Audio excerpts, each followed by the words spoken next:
unanivanga roho yangu iko faster faster. Hey, mapenzi mapesa hauna unatesa. Bonjour à tous, bienvenue pour cette 5e édition du MOCA. Aujourd'hui, nous recevons un panel hétéroclite, intéressant, varié, pour parler d'une question qui nous touche tous en tant qu'Afro-Européens, en tant qu'Africains, en tant que Caribéens, qui est la question de la diaspora. La diaspora, ce mythe fondateur qui a été créé avant les indépendances par Léopold Senghor, Léon Gontran Damas, Aimé Césaire, qui était un courant politique, culturel. Voilà, on est en 2020, on se pose la question, quel est le mythe fondateur de la diaspora? Où en sommes-nous aujourd'hui? Comment nous poser en tant que Africains, en France, en Europe ou dans le monde? Donc je reçois Monsieur Hamzat Yabara Boukari, qui est historien, écrivain. Bonjour. Bonjour. Monsieur Cédric Yamdje, qui est fondateur du média 50 Afrique, qui est un think tank. Bonjour. Monsieur Essimi Mévégué, qui est critique de cinéma, journaliste. Bonjour. Voilà. Bonjour messieurs. Donc je pense que c'est un débat qui nous tient tous à cœur. Je vais commencer par Monsieur Hamzat. On peut s'appeler Hamzat, Marie? Oui, tout à fait. Vous, de votre perspective historique, qu'est-ce que vous retenez aujourd'hui de ces questions identitaires qu'on relance ces derniers temps? Bon, je crois que ces questions identitaires, elles sont liées déjà à des actualités, premièrement, et aussi à des désirs et des attentes qui sont insatisfaites, puisque le principe de la diaspora, c'est d'être à l'extérieur de chez elle, et donc d'être au final chez les autres. Et il y a une insatisfaction du fait que la France n'est pas en capacité d'apporter à ces populations qui ne sont pas chez elle au départ des éléments de reconnaissance, des éléments d'identification, des éléments de représentativité, de dignité, de justice et surtout, je dirais, d'opportunité. Et donc, nous avons aussi bien dans les Caraïbes que ici, donc au niveau de l'Hexagone, des populations issues de cette histoire, qui est une histoire très ancienne, qui sont français depuis un certain temps, ou qui se considèrent comme français depuis un certain temps, et qui redécouvrent aussi par désillusion de l'intégration à la France, d'autres territoires, des territoires d'origine, vers lesquels ils vont projeter leurs désirs. Et donc je pense que cette question de recherche d'identité, elle interroge finalement à la fois l'identité française et l'identité africaine, caribéenne, et surtout effectivement elle remet en cause un certain nombre de courants qui ont eu lieu dans l'histoire, dont celui de la négritude, qui promouvait l'idée en fait d'une possibilité d'être eurafricain, dans le sens de Senghor, ou tout simplement france-africain, non pas dans le sens, on va dire, du système néocolonial, mais de l'identité. Et je crois que ces éléments-là, aujourd'hui, ne sont plus possibles, ne sont plus tenables, vu que nous sommes dans un pays qui demande d'oublier ses origines. On demande spécifiquement aux populations noires d'oublier qu'elles viennent d'Afrique, qu'elles ont des origines africaines, pour se considérer réellement comme françaises. Ce qui n'est pas le cas des autres diasporas, portugaises, italiennes, etc., lesquelles ont la possibilité de se revendiquer de leur origine. Donc il y a pour moi derrière cette réflexion sur la diaspora, ces actualités, une résurgence du racisme, de la négrophobie, de l'afrophobie, de tous ces éléments-là qui font que nous sommes de plus en plus nombreux à comprendre, enfin certains l'ont compris depuis le départ, que c'est aussi en se tournant donc vers l'Afrique de manière générale qu'on peut retrouver de nouvelles opportunités, quand dans le même temps effectivement le système français, notamment médiatique, si on prend les chaînes de télé, les journaux, les médias, se tourne également vers cette Afrique-là. Donc nous sommes aussi un marché, et donc la dimension, je crois, économique du concept de diaspora, elle est peut-être plus importante que la dimension identitaire. Donc l'enjeu aujourd'hui, c'est voir précisément comment on coordonne la dimension identitaire et la dimension économique pour ne pas être prisonnier du schéma que d'autres veulent nous imposer. Je vous remercie, c'est vaste, hein, vous avez dit beaucoup de choses. J'aimerais savoir, Monsieur Yamdje, Cédric, vous qui êtes donc dans une sphère de business économique et qui en plus vous êtes jeune, hein, vous êtes un jeune entrepreneur, qu'est-ce que vous pourrez nous dire par rapport justement à ce placement, on va dire, économique de la jeunesse? D'accord. Je remercie. Donc je donnerai en fait un point de vue à la fois de la jeunesse et économique. Donc, dans le mot diaspora, comme on l'a dit, ça vient de disperser. Donc, c'est des personnes en fait qui sont venues d'Afrique, qui sont allées à l'extérieur. Aujourd'hui, la diaspora, selon l'Union africaine, c'est la 6e région en fait. Donc, ça pèse économiquement. Typiquement, des données clés, c'est que les transferts de fonds de la diaspora, donc que ce soit en Europe, en Amérique ou dans le monde, sont estimés à 70 milliards de dollars. Donc, c'est beaucoup plus que l'aide publique au développement. Donc, c'est passé de 25 milliards en 2008 à 70 milliards en 2019. Mais bon, avec le Covid, je pense que ça va régresser. Donc, c'est pour vous dire que le poids économique de la diaspora est très important. Cependant, en fait, ces transferts sont pour les besoins de première nécessité. C'est-à-dire que, par exemple, pour les factures de la maison, de nos familles au pays, en gros, pour les besoins de la pyramide de Maslow, c'est-à-dire l'éducation, le logement, la santé, les premières nécessités. Mais la jeunesse africaine a compris depuis quelques années qu'en fait, ils peuvent utiliser en fait, ces transferts de fonds maintenant pour impacter beaucoup plus. C'est-à-dire que maintenant, il y a des clubs, des entreprises qui essaient de capter en fait l'épargne pour pouvoir financer des PME en fait en Afrique. Donc, ils essaient de créer des schémas de captation, des schémas pour capturer un peu l'épargne en fait des Africains de la diaspora pour financer des PME ou bien des ONG.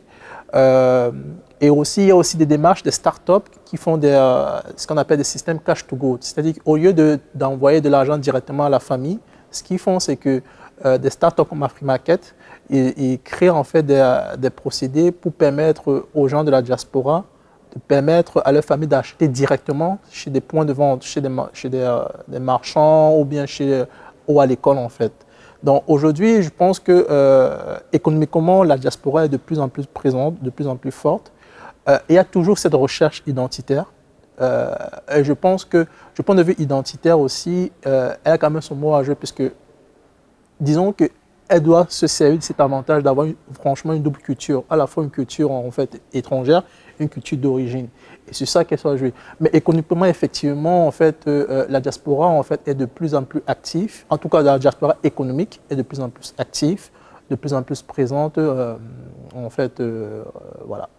Donc, c'est comme si la diaspora était un contre-pouvoir pour certains pays du continent, un pouvoir qui permet justement d'accéder à des besoins, à des concrétisations qui sont pas prises en compte, si tu veux, par les gouvernements.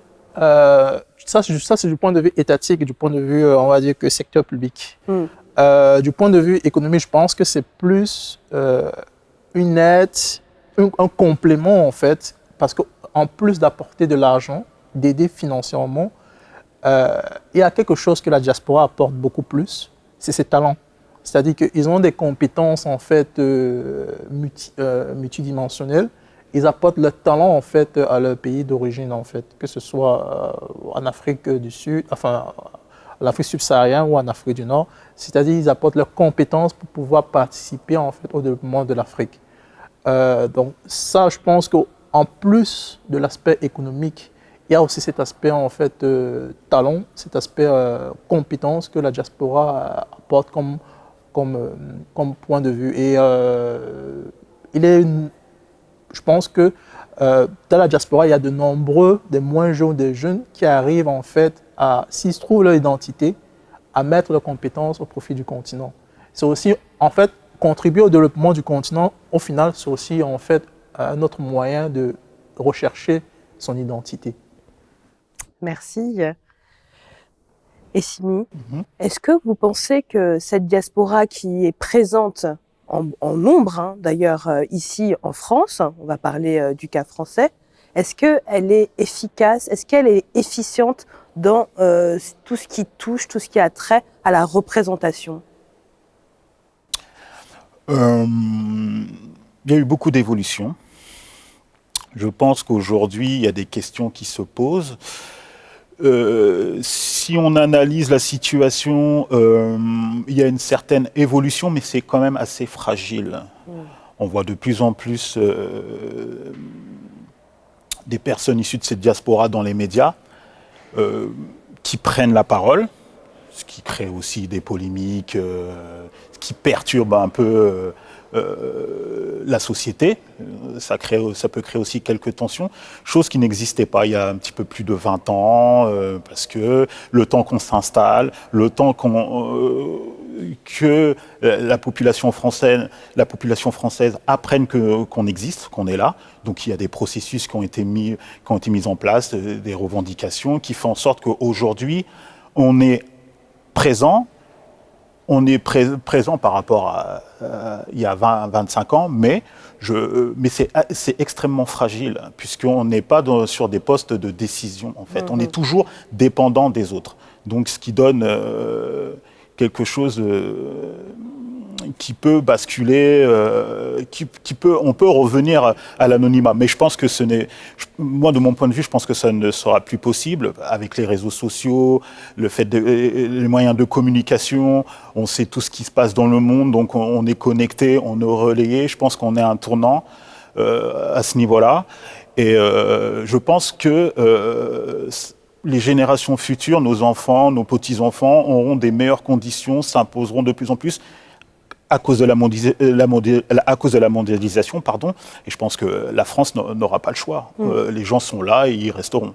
C'est sûr. Vous avez mis le doigt sur ces blocages. À votre avis, comment justement faire en sorte de les faire voler en éclats? Je pense qu'il faut qu'on prenne notre place, en fait. Mais il faut lutter, c'est la lutte. Et comme la France pense se vit encore comme nation et a du mal à assumer cette mondialisation, la globalisation, et aussi, parce que moi je vais parler plus dans mon domaine, sur le plan de l'image et de la culture.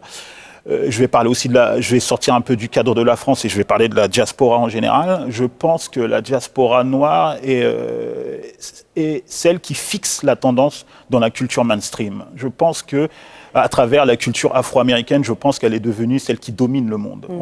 Les gens ne s'en aperçoivent pas, mais quand on regarde au niveau sur le plan de la musique, sur le plan du cinéma aussi, qui fixe les tendances avec les Afro-Américains, sur le plan de la mode, et même maintenant ça arrive sur le plan politique. Le fait qu'après on peut reprocher certaines choses, mais le fait que Obama arrive président des États-Unis, ça a changé énormément de choses au niveau des regards, ça a incité beaucoup de gens à s'engager politiquement. Là, il y a Kamala Harris qui risque d'être la vice-présidente. Je pense que tous ces signes-là font en sorte que ça réveille les consciences et ça veut dire au sein de la diaspora noire dans le monde que oui, on peut arriver à faire quelque chose. Et je pense que ça, c'est le principal changement du XXIe siècle. C'est-à-dire que, comme je l'ai dit, la culture issue de la diaspora noire est celle qui fixe la tendance dans le monde. Donc là, on parle des Nord-Américains. Ouais, des Noirs américains, Voilà. Mais qui va inciter... il y a toujours ce mimétisme, faut pas se leurrer, il y a toujours ce mimétisme par rapport à ce qui se passe aux États-Unis. Ça a toujours été le cas sur le plan culturel, sur le plan même économique et politique. Même les combats que nous menons, on s'inspire beaucoup des États-Unis. Black Lives Matter, Oscar So White, l'afroféminisme. Tous ces combats-là s'inspirent des États-Unis, donc ça rejaillit sur nous. Je pense qu'il faut copier leur... Il y a des choses dont on peut s'influencer sur la manière de faire et tout. Et je pense que c'est ça qui a fait en sorte qu'il y a ce réveil aussi en France, parce qu'on a plus accès aussi aux canaux pour voir ce qui se passe aux États-Unis. Et je pense... À mon avis, ce n'est pas une mauvaise chose. À mon avis, c'est ça aussi qui va faire en sorte que les choses vont avancer. Il n'y a plus le choix, en fait. Avec la mondialisation, on ne peut plus rester le territoire gaulois, tout seul, indépendant, on ferme les frontières. Non, aujourd'hui, ce n'est plus possible. Je vous remercie. Hamzat, Est-ce que vous pouvez rebondir sur les propos d'Essimi qui, quand il parle de mondialisation, de globalisation, partant donc, du continent nord-américain, ce rejaillissement de facto chez nous, en France, en Europe, ne peut être que différent, puisque ce n'est pas la même histoire. Ce ne sont pas les mêmes combats. Effectivement, ce ne sont pas les mêmes combats, ce n'est pas la même histoire, c'est pas non plus la même géographie, puisque dans le cas de la France, on a les Antilles, on a d'autres territoires un peu partout dans le monde. Et puis surtout, il y a une relation avec l'Afrique, enfin les anciennes colonies, qui est très forte et très proche et très prenante et très récente, qui est à l'origine finalement du gros de la diaspora qui est ici présente, sénégalais, ivoiriens, camerounais, c'est l'ancien empire, plus les personnes également venues du Maghreb. Donc cette histoire, elle est liée au fait que la France est encore très présente en Afrique, qu'elle a développé tout un contexte de francophonie, qui lui permet aussi d'avoir des relais en Amérique du Nord au niveau du Québec, et qui aussi réinterroge ce concept de diaspora, parce qu'on ne parle jamais, par exemple, de diaspora française. On va parler d'expatriés français. N'est-ce pas ? Donc il y a un certain nombre de termes dont on sait qu'à l'origine, ce terme de diaspora était péjoratif, qui sont, je dirais, spécifiquement donnés à certaines populations et qu'il nous revient, je dirais, de réhabiliter. Donc je crois qu'il y a plutôt entre les États-Unis, entre la France, entre l'Afrique, un petit peu également l'Angleterre et le Canada et la Caraïbe, toute une dialectique qui se met en place où chacun, en tant que noir, cherche finalement le lieu qui est le plus adapté pour se réaliser. Donc pour certains, ce sera l'Angleterre, pour d'autres, ce sera le Canada, pour d'autres, ce sera les États-Unis, la Caraïbe, l'Afrique, etc. Donc il y a une sorte de marché, un marché de la diaspora noire qui est aujourd'hui présent, où on essaye un peu de graviter, de trouver les lieux sur lesquels on peut s'appuyer, en sachant qu'initialement, une diaspora n'est forte que si son territoire d'origine est fort. Et le territoire d'origine, c'est l'Afrique. Or, il se trouve que la France doit beaucoup de choses à l'Afrique. Et donc, intrinsèquement, elle doit également énormément de choses à sa diaspora qui l'a fait avancer sur tous les éléments dont Essimi a parlé. Ce qui fait en partie rayonner la France à l'étranger, c'est cette diaspora-là. Ce qui apporte à la France de la visibilité dans le sport, dans la musique, dans beaucoup d'éléments culturels, c'est cette diaspora noire. Donc du coup, il y a, je dirais, cette tension, cet ensemble de transactions qui font que, quelque part, nous sommes encore, je dirais, les tirailleurs de la France d'aujourd'hui. Et donc ce concept de diaspora, pour lui donner un sens, je dirais, plus positif, il faudrait arriver à lui donner effectivement une essence politique. Et donc quand Essimi fait référence notamment à Obama, Kamala Harris, tout ce changement de regard qui a été amené du fait que des Noirs prennent du pouvoir politique, je pense que ça doit aussi nous faire réfléchir sur les tentatives qu'il y a eu en France de voir des Noirs émerger sur la scène politique et la manière dont les quelques figures noires que nous avons sur cette scène politique sont médiatiquement attaquées justement sur des axes fondamentalement racistes. Donc pour moi, cette situation de la diaspora, elle est vraiment multidimensionnelle d'un point de vue géographique, et elle est également multisectorielle et surtout elle touche à la manière dont on va s'organiser, soit de manière individualiste, où c'est un peu chacun pour sa peau, soit de manière réellement collective, où là c'est beaucoup plus compliqué parce qu'il y a des conflits d'intérêts, il y a, je dirais, des divisions très anciennes qui sont, je dirais, attisées par la puissance qui tout simplement profite de ce que nous lui apportons. Donc je crois que c'est un peu tous ces éléments-là qui aujourd'hui sont sur la table et qui nécessitent effectivement de regarder comment les choses sont en train d'évoluer actuellement. Ah, merci beaucoup, c'est vraiment très intéressant. Vous dites des choses auxquelles peut-être l'afro-politain lambda ne pense pas parce qu'on est toujours dans ce quotidien de lutte, voyez, où on est noir en France et malgré tout, il faut y arriver. Je me tourne vers vous, oui. Cédric Yamdje. Vous êtes un jeune entrepreneur. Oui. Votre média think tank 50 oui. Afrique, justement, promeut l'éducation, n'est-ce pas ? Oui. Vers cette diaspora africaine. Et j'aimerais savoir quels sont vos angles de levier, justement, pour fédérer tous ces destins individuels. De la diaspora ? Oui. Déjà, je pense que, en fait, comme diraient certaines de mes connaissances, la diaspora n'existe pas. il y a des diasporas africaines. En fait, c'est des diasporas africaines en Europe, en Asie, aux États-Unis et tout. Et justement, en fait, on vous disait tout à l'heure, en fait, aux États-Unis, il y a, en tout cas les jeunes, ils comprennent de plus en plus, même un peu en Europe, ils comprennent de plus en plus certaines choses, en fait. Il y a plein de mouvements. On a parlé des mouvements, vous avez parlé de mouvements tout à l'heure, mais dans le cas des Africains, il y a même le mouvement des RIPAT, en fait, que les jeunes ont compris. Depuis 5-6 ans, il y a beaucoup de jeunes de la diaspora, en fait, ou des moins jeunes qui rentrent en Afrique, soit pour devenir entrepreneurs, soit pour travailler. Donc, tout ça dans le sens du modèle anglo-saxon. Maintenant, pour régner la diaspora, je pense que c'est une question de fédérer les diasporas aussi. C'est en fait déjà, il faut déjà prendre conscience en fait de ses origines, prendre conscience de ses origines, prendre conscience de son identité. C'est pour ça que le mouvement, par exemple, le mouvement Move Back ghanéen ou nigérien, des Afro-Américains en fait a été impactant. Ils ont pris conscience de leurs origines. Et donc, une fois que c'est fait en fait, je pense qu'il faut aussi transmettre aussi cette culture à la nouvelle génération, à la génération qui va suivre. Moi qui suis d'une génération un peu plus jeune en fait, je pense que de mon analyse, c'est que plus le temps va passer, plus les générations futures auront moins du mal en fait à vouloir à prendre conscience de leurs origines et à vouloir aussi donner leur point de vue sur la fédération de la diaspora.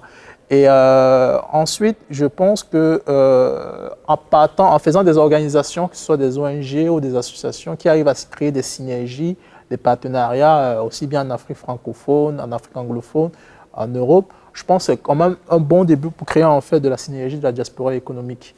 Mais le plus important, je pense que c'est de prendre conscience en fait, c'est la prise de conscience. Une fois que la prise de conscience est faite, c'est les actions qui sont à découler. Oui, effectivement. Donc ça voudrait dire que, par exemple, Essimi, d'un point de vue culturel, au cinéma, par exemple, on prendrait une puissance, une influence donc, dans l'industrie cinématographique si on arrivait vraiment tous ensemble, que ce soit les gens qui sont déjà installés, qui ont des salaires à plusieurs millions, pour tirer justement cette jeune génération qui a envie en fait d'entrer dans le jeu. Effectivement, mais ce que je voudrais aussi rappeler pour la diaspora qui vit en France, il ne faut pas oublier qu'on vit sous le pacte républicain. Et la République, les valeurs républicaines, reconnaît les individus en tant que citoyens et non en tant que communauté. Et ça explique beaucoup de choses sur le fait que dans la manière, ça prend du temps à ce qu'on se fédère tous ensemble, parce qu'on nous apprend qu'on est des citoyens, et on n'est pas un individu qui constitue une communauté. Et ça, c'est une particularité spécifiquement française qui fait en sorte que ça prend du temps pour la diaspora noire qui vit en France. Maintenant, concernant le cinéma, le principal, ce qui fait en sorte qu'il pourra émerger un cinéma issu de la diaspora en France, c'est quand on aura des personnes qui seront à des postes de responsabilité. Ce que je veux dire, c'est en tant que producteur, en tant qu'auteur et en tant que réalisateur. Dans ces trois secteurs de métier, il y a certainement énormément de manques. Aussi responsable de chaînes de divertissement dans les chaînes de télé, qui fait en sorte qu'il y a des séries qui sortent avec de plus en plus de personnes issues de la diaspora en tête d'affiche, ces questions-là. Ça, je pense que c'est le combat dans le futur. Mais aussi le cinéma, la force du cinéma, ça permet de construire l'imaginaire. Et c'est ce qu'ont très bien compris les Américains avec leur propagande, avec Hollywood. En France, il y a une culture aussi cinématographique. Les frères Lumière ont inventé le cinéma en 1906. Donc, mais elle n'est pas, c'est un cinéma d'intellectuels plus culturel que économique et de propagande. Et nous, comme nous sommes issus de la France, de l'empire colonial français, donc on est impacté aussi par ça. On a cette mentalité aussi qu'il faut qu'on casse. Et je pense qu'en prenant conscience qu'on est aussi capable de faire les choses, et aussi avec les outils, maintenant il est très facile de faire des films avec des portables, des appareils photo qui se transforment en vidéo, je pense aussi que dans les années à venir, ça va se démocratiser et à un moment, on ne pourra plus empêcher les gens d'avancer, quoi. C'est en chemin, donc c'est inévitable. Je pense que d'ici une quinzaine, vingtaine d'années, ça va se démocratiser. Très bien. Je me demandais, Hamzat, Essimi, en fait, vient de parler en substance de ce qu'on nomme assimilation, n'est-ce pas? L'assimilation à la française, est-ce que vous trouvez que c'est pas une violence, en fait, d'un point de vue identitaire, que de se dire « Oh, ben, je suis français, mais d'origine béninoise, camerounaise, ivoirienne ». Est-ce qu'on peut vraiment, c'est un peu philosophique, hein, est-ce qu'on peut vraiment être pleinement soi-même quand on est des moitiés? Bon, je dirais qu'il y a une histoire coloniale qui a été construite effectivement sur l'assimilation. Qu'est-ce que ça veut dire l'assimilation? Ça veut dire qu'on va coloniser les gens suffisamment longtemps pour que, au moment où on s'en sépare, eh bien, ils sont en capacité de nous aimer en dépit de tout le mal qu'on leur a fait. C'était ça vraiment le projet colonial. Il faut que ces gens-là nous aiment au moment où on les quitte pour qu'ils restent avec nous. Et je crois que de ce point de vue-là, nous sommes, enfin pas tout le monde évidemment, mais de manière, on va dire, générale, ce système d'assimilation a été une victoire pour le colonialisme à travers la question de la langue, puisqu'il faut bien distinguer effectivement qu'il y a plusieurs diasporas. Et quand je suis avec mes camarades éthiopiens, ils parlent amharique entre eux, ici à Paris. Donc eux, ils sont une vraie diaspora parce qu'ils ont vraiment cette identité, ils ont ce lien qui les lie à quelque chose. Mais nous, même ce qui nous lie quelque part à nos origines est déjà, alors je ne vais pas dire pollué, mais est déjà colonisé.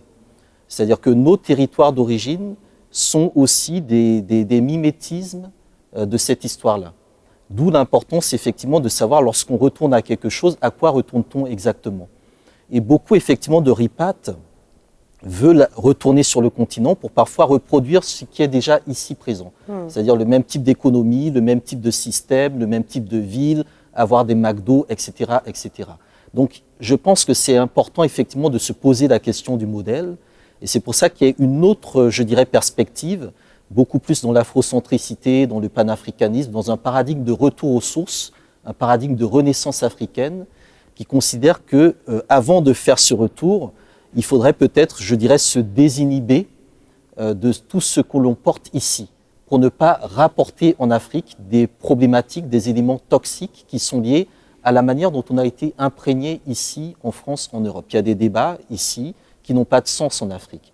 Et on a des Africains qui arrivent en France et qui voient les débats dans la communauté noire et qui se demandent « mais c'est quoi ces débats-là » Donc je pense que ce sont des points sur lesquels il faut qu'on réfléchisse, que l'on fasse des débats, que l'on ait, je dirais, des priorités dans la manière dont on se détermine. Et effectivement, cette question de l'assimilation, elle est liée au pacte républicain, à savoir que nous sommes effectivement, je dirais, les plus enclins à être, comment dire, indexés pour dire que nous aimons la France. À chaque fois qu'il y a une personnalité noire qui est dans un gouvernement, eh bien, c'est elle qui va dire moi je suis française, etc., le mérite, la République qui m'a permis d'arriver là.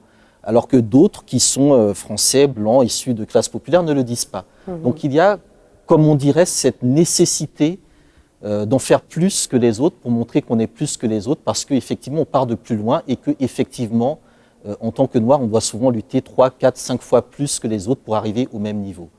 Donc je pense que cette question elle est fondamentale et ce qui peut sauver de l'assimilation, en tout cas ce qui peut être une porte de sortie, c'est effectivement le cinéma, c'est effectivement la création, c'est effectivement l'art. Encore faut-il effectivement que nous soyons en capacité de décider ce que nous voulons produire comme imaginaire et encore faut-il que les personnes qui sont productrices d'imaginaire puissent également se dessaisir de l'étau, pour reprendre le terme d'un livre d'Aminata Traoré, de cet étau qui, je dirais, pompe notre créativité. Qu'est-ce qui empêcherait aujourd'hui les actrices, acteurs, réalisateurs, réalisatrices noires de se mettre ensemble, de constituer une guilde du monde du cinéma noir, comme il y avait eu du temps de la Harlem Renaissance, et de se dire, écoutez, on va s'installer au Bénin. On va monter notre industrie cinématographique au Bénin, ou même au Burkina Faso, il y a le FESPACO. Et on va travailler directement depuis le Bénin avec Nollywood, qui est quand même le 3e cinéma le plus puissant du monde, et qui est aujourd'hui investi par des groupes qui colonisent aussi nos écrans. Donc je pense que c'est aussi une question de stratégie de la part des personnes qui sont dans ce domaine-là, qui ont les compétences et qui ne doivent peut-être pas attendre que quelques-uns d'entre eux arrivent à des postes de décision, parce que dans le passé, nous avons déjà vu des personnes arriver à des postes de décision, et ça a été souvent des trahisons ou des impuissances réelles parce que le système est verrouillé. D'accord. Je vous remercie. Vous avez abordé des enjeux qui nous touchent en tant qu'afrodescendants, et j'espère vraiment que notre auditoire, en vous écoutant, prendra conscience de toutes ces opportunités qui restent à concrétiser. Je vous remercie, Monsieur Mévégué. Merci de nous avoir Monsieur invités. Boukari, Monsieur Yamdje. C'est vraiment très intéressant de vous écouter, et j'espère que toutes les auditrices et auditeurs du MOCA pourront semer toutes ces graines verbales que vous nous avez distillées. Merci beaucoup. Merci à vous. Au revoir. Au revoir.